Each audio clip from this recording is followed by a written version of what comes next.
Backed by popular demand, let's talk about Call of Cthulhu. Hi everybody, my name is Justin. Welcome to Game On, a show all about tabletop gaming, from RPGs to board games and everything in between. Today we are doing an Encounter Academy. For those who are new to the channel, Encounter Academy is where we go into specific systems and build encounters that you can drag and drop into your games if you would like. But today we are actually going to talk more of a broad spectrum of encounters in general in Call of Cthulhu, so I hope you guys are excited. This has been requested by many of you, so let's get into what I think is the best way to build encounters in your Call of Cthulhu games. So when it comes to writing encounters for Call of Cthulhu, I use a personal technique that I created called the 3 S's, which is story, scary, and survivability. Now, all 3 of these are separate, but they are also together at the same time. All 3 of them make up a whole, which helps make better encounters. And we have to think about all 3 specifically, and I'm going to go into each one in detail, and then we're going to explain why in total they're so important. So let's start with the first S, which is story. Now, as a game master who is always learning and is always growing, I learned over the years that making an encounter is very important to telling a story. Now, I used to throw random encounters at my players just because I thought rolling dice, or at least having them doing something, is what's making the game fun. I also used it to kind of justify me leveling up my players if I needed them to go to a higher level in like a level-based system. The thing is that the encounters that I was doing wasn't really adding much to the story. Now, an important thing to remember as a game master, whether it's in Call of Cthulhu or any other game, is that adding an encounter is actually supposed to help build the story, help tell the story, help give clues as to what is going on in the story. And that's something that took a while for me to learn, but it's very, very important in any game, not just Call of Cthulhu. But in Call of Cthulhu, it being an investigation-based game where you're trying to solve a mystery at the end, using encounters to help give clues and tell that mystery, that story, help the investigators figure it out, is even more important than I would say in almost any other game. So for these 3 S's, I'm going to use a hunting horror as kind of the eldritch being that we would find in an encounter. So let's talk about it. So let's say that the players come across a hunting horror and it's alive. Well, maybe with a couple of cult rolls or just random player knowledge or character knowledge that they might have already, thanks to you foreshadowing in the story, maybe the Night Gaunts are here because Nyarlathotep cultists are trying to open a gate for seeding chaos or just bringing Nyarlathotep to this land. Maybe the Night Gaunt is there because the cultists of Nyarlathotep will use them as like messengers or even like hounds to go retrieve things. Maybe it's trying to steal something, or in general just trying to seed chaos in the community so that the cultists can do things under the cover of all the chaos going on and police forces won't pay attention to them. What if we find a hunting horror dead though? Maybe it means that one of Nodin's Night Gaunts, which is another deity from H.P. Lovecraft, got to them first. That means if there's one dead, that means that there could be a bigger eldritch monster out there, and there's 2 cults or 2 gods feuding over this land around here. And that can help tell a story. No matter what we do with this encounter, it is going to give some sort of clue to the players. That is what's really important here, is that whether or not the players are passively observing this or are actively taking part in this encounter, they still have to come away with some sort of clue to help move forward with the investigation. And that's why the story part, the first S, is very important when it comes to Call of Cthulhu encounters. So the second S is scary. So Call of Cthulhu is a horror game. The Pulp Cthulhu is a little bit less of a horror game. And if you guys leave comments and like this video, I'll talk more about Pulp Cthulhu later. But in Call of Cthulhu, the standard sense, encounters are scary. and it is your job as a keeper to foreshadow how dangerous whatever the players are going to encounter are. So it means that the world is a big scary place. It's not jump scare horror movie kind of scary. Basically is laying the foundation as a keeper to let the players know that not everything is something that you want to fight against.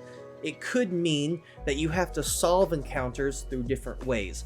Roleplay, observation, just general investigation, avoiding, even running away. But what the thing that we have to do as keepers is that no matter how they circumvent that encounter, however they solve it, I guess, you have to give them some sort of clue or a way to advance the story. You want to lay down early that there are other ways to solve problems than pulling out your gun and shooting these things. But you must reward that behavior by giving them some sort of clue and giving them an out, some way to go around the encounter that doesn't involve them immediately dying. Because the players have learned to be scared of these creatures that they're going up against, it'll help push them to solving problems without both of their fists, like they would in a lot of other RPGs. Hey guys, if you like this kind of content, Call of Cthulhu, it is my favorite game. Make sure to hit that subscribe button. In 2023, we're going to talk a heck of a lot more about Call of Cthulhu. We're also going to have a live stream of The Dark Streets of Arkham, a homebrew Call of Cthulhu campaign that I'm writing. We are going to be broadcasting it here on Game On, so if you want to see a live game and all these 3 S's in action, make sure to hit that subscribe button, that bell notification, and give us a thumbs up so that we know that you like this kind of stuff. Thank you guys so much. So the third S in these Call of Cthulhu encounters is survivability. I'm sure many of you know that Call of Cthulhu is known for its squishy characters and very armored creatures. And I think it's really important that we as keepers make sure that encounters have a secondary way of solving them that doesn't involve the player character investigators immediately getting splattered up against a wall. So this is Beard. Let's say that Beard finds himself a hunting horror in Miskatonic University, and it looks like it's trying to steal some sort of eldritch artifact.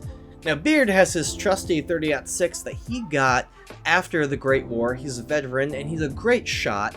It does 2d6 plus 4 damage, and he's going to take a shot at that hunting horror. The problem is that the hunting horror has 9 points of armor and 25 hit points. So even if Beard hit him with an impaling strike, that hunting horror is then on its turn going to fly over to him, do at least 2 attacks with at least 3d6 worth of damage, and even though Beard has himself a 1 armor trench coat, he's only got 11 hit points. He's gonna go down quite easily.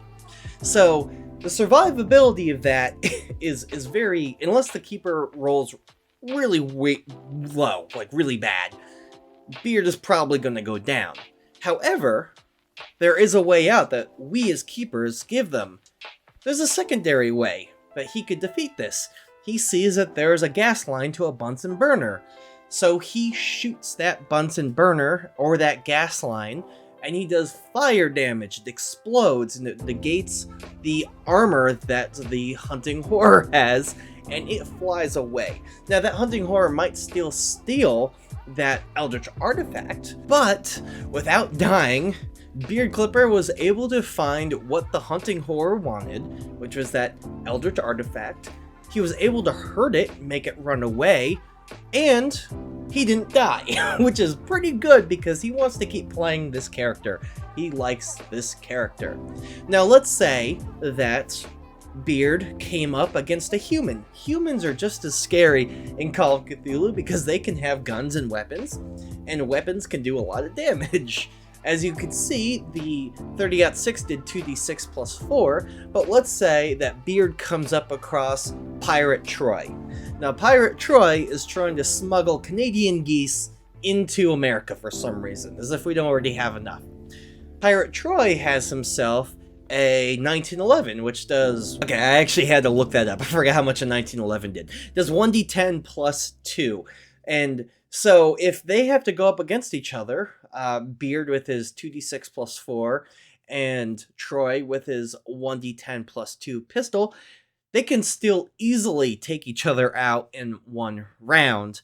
Now, what Beard can do with this is, instead of getting into a fight, because it will be deadly for both of them, what if he sneaks around and uses his lockpicking skills to undo a cage with the geese and they fly away?